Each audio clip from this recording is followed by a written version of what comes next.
Hey guys, this is Miss Fusen, and I just wanted to go over the problems from yesterday's assignment and today's assignment with you over total energy, kinetic energy, and potential energy. So you did have something that looked like this on the assignment, and it was the roller coaster, and you had A, B, C, D, and E that you had to solve for. So in this problem, E total stands for total energy.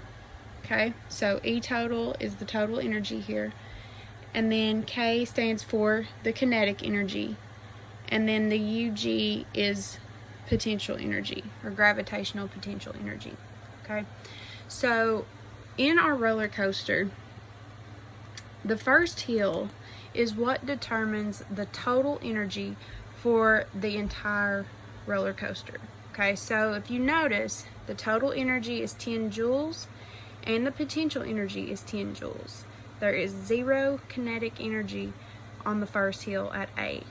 Okay, that's because the roller coaster is not moving yet, and that is where it has its most potential energy, because this is at the highest point of the roller coaster. Okay, so the higher up something is, the more potential energy it has, or more gravitational potential energy it has. So, like I said, the first hill of the roller coaster determines the total energy of the entire roller coaster. So, it has 10 joules of potential energy on A, which is our first hill. Therefore, it has 10 joules of total energy for the entire roller coaster. So, all of the rest of these problems, the total energy is going to be 10 joules. Okay, so we know total energy never changes. It's always going to be your kinetic energy plus your potential energy. Okay, so 10 plus 0 is 10. Alright, 10 joules of total energy at B, and then we have 4 joules of potential energy. Okay, so if our total energy is 10 joules and we have 4 joules of potential energy, how much kinetic energy is it going to take to make what plus 4 is going to make 10 joules? Okay, so that's what you have to ask yourself. Okay, so if kinetic energy plus potential energy equals the total energy, you have potential energy is 4 plus what is going to equal 10. Okay, so 4 plus 6 joules equals 10 joules of total energy. Okay, so that comes from this equation. Total energy is equal to kinetic energy plus potential energy. Alright, now we'll move on to C. C asks what the total energy is, and like I said before, the first hill is what determines your total energy. It will never change. The total energy will never change, and that's because of the conservation of energy, the law of conservation of energy. Okay, so on C, our total energy is 10 joules. So we know that from the first hill, the total energy is 10 joules. Okay, we have a kinetic energy of 3 joules.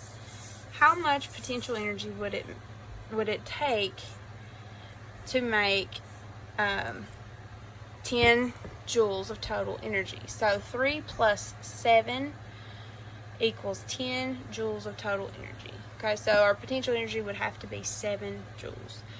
On D, it says the total energy. What is the total energy? It is always the same. It never changes. It is 10 joules. Okay, so 0 joules of potential energy. How much kinetic energy is there at the bottom of this hill?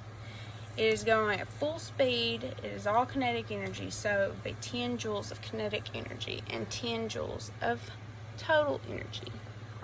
Stop. Say stop.